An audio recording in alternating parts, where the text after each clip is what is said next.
Hey, ça cartonne les amis, j'espère pour vous en tout cas. Oui, le cadre a changé, je fais une petite pause dans les vidéos consacrées à mon long métrage sur Roger Rabbit pour vous proposer une double critique ciné. Car au moment où sort cette vidéo, je suis allé me faire une double sortie ciné avec Sonic 2 et Morbius et j'ai décidé de vous en parler de la façon la plus concise possible, je l'espère. Je serai très rapide sur Morbius, pas pour les raisons que vous imaginez, donc on perd pas plus de temps et on commence avec Sonic 2.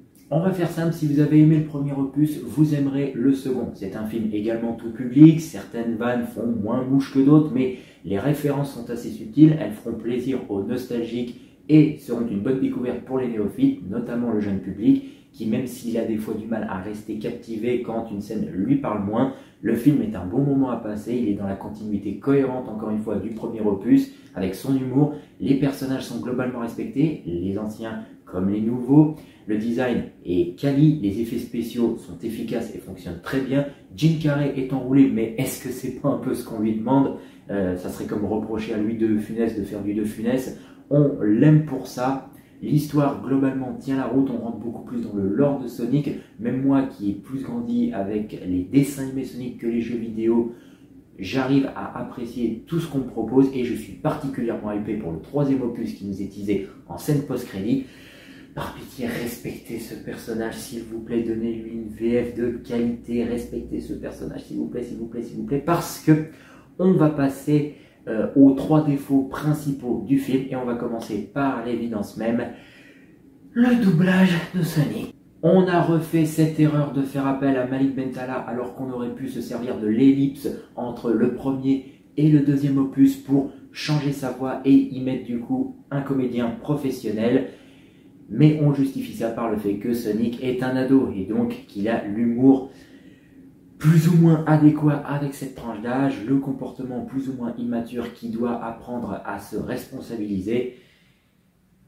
Cela n'excuse pas le fait de mettre autant Malik Bentala en avant, ce qui m'a particulièrement choqué à la fin du générique lorsque le carton du casting vocal se présente, où Malik Bentala est littéralement en taille de police d'écriture 16, là où le reste du casting est en 12, je n'exagère même pas, sans compter que tout le reste du casting est composé de professionnels, que ce soit Tails, Knuckles, James Marsden en Tom Wachowski, Jim Carrey en Robotnik, il n'y avait aucune excuse pour reprendre Malik Bentala. Mais apparemment, les jeunes qui ne font pas plus attention à ce genre de VF trouvent que ce dernier est bankable, alors on va dire que c'est regardable. Deuxième gros défaut, une scène de mariage qui dégénère au milieu du film, une espèce de temps mort, d'interlude, totalement dispensable. Je ne vois qu'une explication à ça. La comédienne principale jouant la mariée en furie à ce moment-là du film était une des actrices présentes dans le premier opus, qui jouait plus précisément la belle-sœur de Tom Wachowski, avait dû demander à ce que son rôle ne soit pas secondaire ou tertiaire dans ce second opus, sans doute une personnalité très appréciée aux États-Unis et qui voulait du coup avoir son moment à elle pour briller dans ce second. Très sincèrement, je m'en serais passé parce que même si c'est très fun, très délirant, presque autant que les Robotnik durant l'intégralité du film, cet interlude me semble totalement dispensable et prend beaucoup trop de temps pour ce que ça raconte. Surtout à un moment crucial comme celui-ci où j'ai passé mon temps à me demander qu'est-ce qu'il en est de Sonic. J'étais prêt à sortir mon portable pour me demander depuis combien de temps on l'avait pas vu à l'écran. Vraiment, cette scène pouvait faire partie des bonus dans les scènes supprimées. Pour ce qui est des formats physiques, c'était dispensable. Et enfin, troisième défaut, même si là on est plus de l'ordre du chipotage, mais je sais que ça pourrait en faire grincer des dents, en particulier pour ceux qui connaissent bien le lore de Sonic, encore une fois. Il y a des vannes qui, on va dire, ne passent pas vraiment le comité de validation, ou de validité, appelez-le comme vous voulez. Mais bon, comme je vous l'ai dit, c'est assez cohérent vis-à-vis de l'influence que Sonic a décidé de s'approprier en observant notre monde dans le cadre de ce film, comme du premier. Pour vous donner un exemple simple et rapide qui, personnellement, peut déranger, nous avions dans le premier une référence à Fast and Furious lors de la scène de course-poursuite vis-à-vis de la partie road trip du premier film. Et bien ici, vous avez un clin d'œil à The Rock et Vin Diesel concernant deux clans qui sont en guerre. Voilà, c'est ce genre de subtilité, de références plus ou moins anachroniques qui peuvent éventuellement déranger, mais en dehors de ça, les vannes passent assez bien. C'est plus de l'ordre du chipotage en ce qui me concerne. Je sais que ce sera un défaut un peu plus important pour d'autres. Et je terminerai avant de passer sur Morbius sur le fait qu'il y a évidemment beaucoup de clins d'œil et de rappels au premier film évidemment. Et il se trouve qu'il y a, disons, des figurants dans la scène d'introduction où nous retrouvons le personnage du Dr Robotnik et sa rencontre avec Knuckles. Ce n'est pas un spoil évidemment, ça respecte encore une fois le lore où ce personnage a fait passer cet équidné dans le camp des méchants jusqu'à ce qu'il rencontre Sonic, dirons-nous. Et du coup, il y a des figurants en costume dont je me demande l'origine et la raison de leur présence en fait. Car on ne les revoit plus du reste du film et on n'y fait plus du tout référence.